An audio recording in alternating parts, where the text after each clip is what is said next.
Okay, I've already gone ahead in the spaces between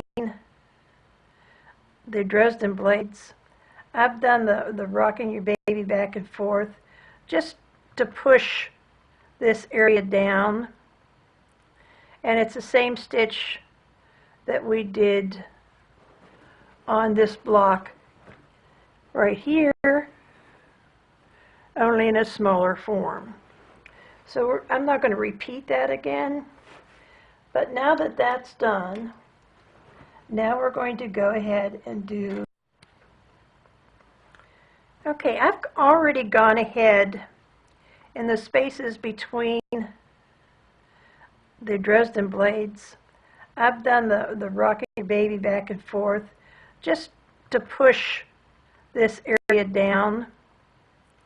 And it's the same stitch that we did on this block right here, only in a smaller form. So I'm not going to repeat that again, but now that that's done, now we're going to go ahead and do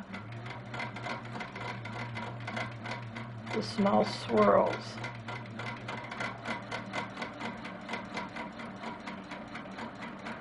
And basically what you want to do is stop, go around the C, go on the top of the C, and then just change directions and go swing the other way.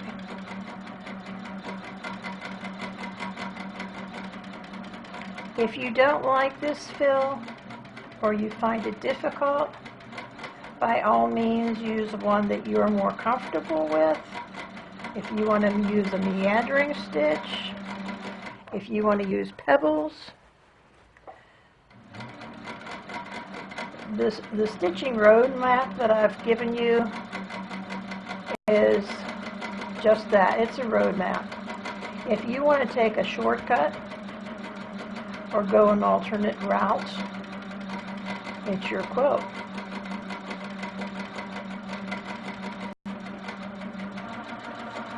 So feel free to stitch it or quilt it in any way that you see fit. I'm just giving you some ideas of what you can do versus quilt as desired.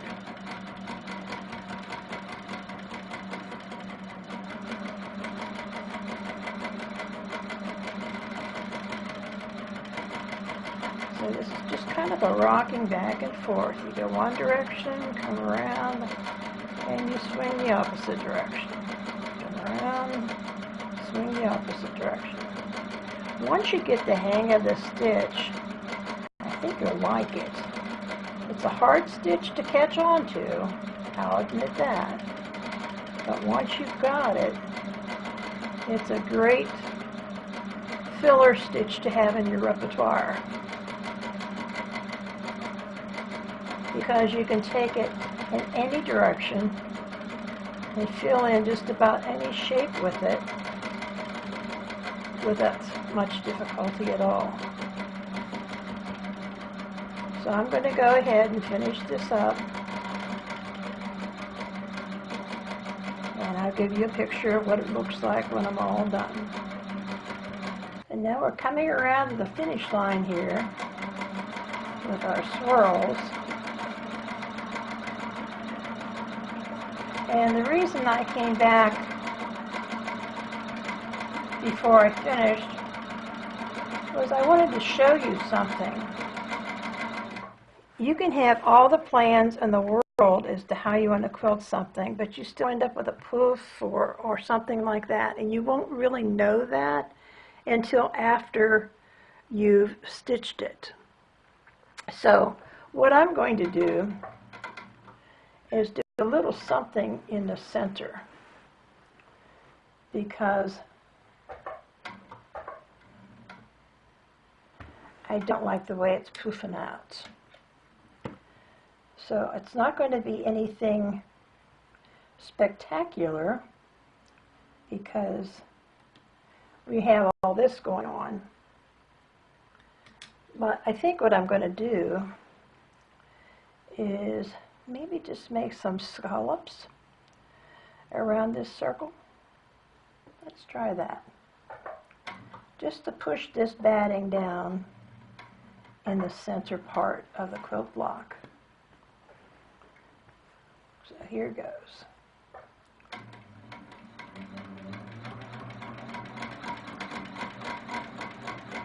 Now you could do triangles, you could do little pebbles, you could stitch it in a straight line, or you can let it be, but I just didn't like the way this block was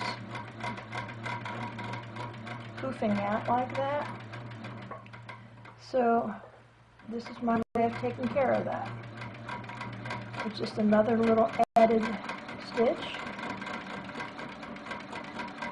You know how to do a scallop, so I'm not adding something you don't know how to do.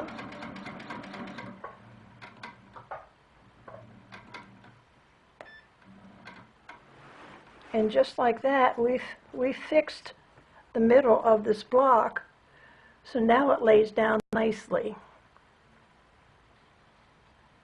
So it's just little changes like that in the middle of the stream that maybe you hadn't planned on, but will make a difference.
And there's our finished block 7, showing how nicely the flying geese are all puffed up in this block.